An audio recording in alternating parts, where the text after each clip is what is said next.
કેશોદ એરપોર્ટના નામે સક્રિય થયેલી ઠગબાજ ટોળકી વેપારીઓને નિશાન બનાવી રહી હોવાનો દાવો થઈ રહ્યો છે।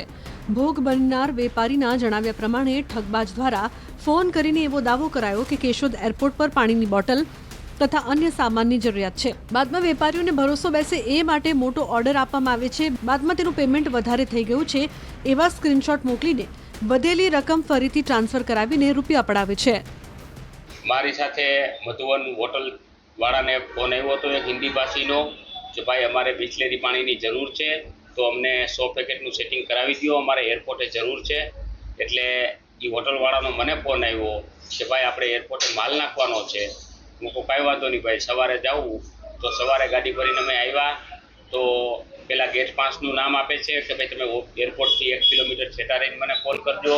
પછી ગેટ પાસનું નામ દઈને થોડીક વાર પછી પાછો કોલ આવે કે ભાઈ ગેટ પાસ અમારે પેમેન્ટની રસીદ વગર નહીં લઈ આવ્યા, તમે કેટલો માલ લઈ આવ્યા? એટલે આપણે એમ કહી કે ભાઈ અમે 14,000 કે 15,000નો માલ લઈ આવ્યા।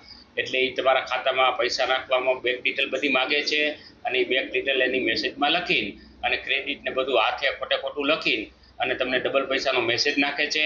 એટલે તમને એમ થાય કે ભાઈ મારા બેંકના અકાઉન્ટમાં પૈસા આવી ગયા પણ ખરેખર આવ્યા ન હોય। એટલે ડબલ પૈસા આવે એટલે પાછા અડધા પૈસા એ રિફંડ કરવાનું કહે છે કે ભાઈ 50,000 નાખ્યા હોય તો કે ભાઈ 25,000 તમે રિટર્ન કરી દો।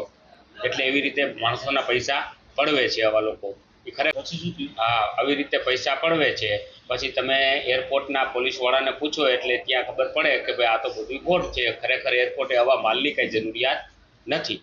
એટલે જેથી કરીને બધા ધંધાભાઈઓને અપીલ છે કે ભાઈ માલ રૂબરૂ પાલટીનો કન્ફર્મ કરીને પછી જ માલનો ઓર્ડર લેવો। અને એરપોર્ટે અત્યારે હાલમાં કોઈ એવું ફંક્શન નથી કે અહીંયા માલની જરૂરિયાત પડે। કેશોદ પોલીસ દ્વારા આ મામલે એરપોર્ટ ઓથોરિટીનું ધ્યાન દોરવામાં આવ્યું છે। એરપોર્ટ ઓથોરિટીનું કહેવું છે કે અમે આવી રીતે કોઈ જ ઓર્ડર આપતા નથી।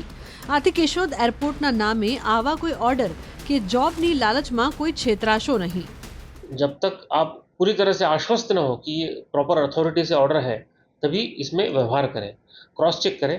और अगर आपको ऐसी कोई लोग मिले, आप कांटेक्ट करें तो नियरेस्ट पुलिस स्टेशन से संपर्क करें ताकि हम इस तरह के लोगों को हम पकड़ पाएंगे। नहीं, फिलहाल ये हमारे कॉग्नाइजेंस में आया है कि ऐसा हो रहा है, लेकिन जब तक हमें कोई स्पेसिफिक बंदा कोई आके हमारे पास कंप्लेंट दे तब तक हम पुलिस को कंप्लेंट नहीं कर पाए।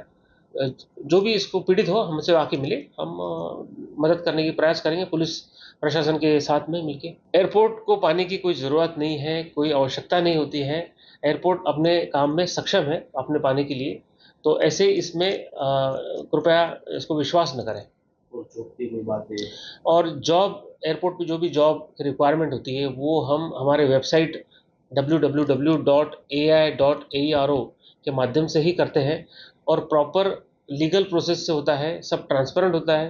तो वेबसाइट से ही मिली जानकारी पे यकीन कीजिए। अगर कोई फेक वेबसाइट बना रहा है या कोई फेक एप्लीकेशन दे रहा है उस पर यकीन नहीं कीजिए। लोकली रिक्रूटमेंट नहीं की जाती है, जो भी रिक्रूटमेंट की जाती है ऑल इंडिया लेवल पर की जाती है।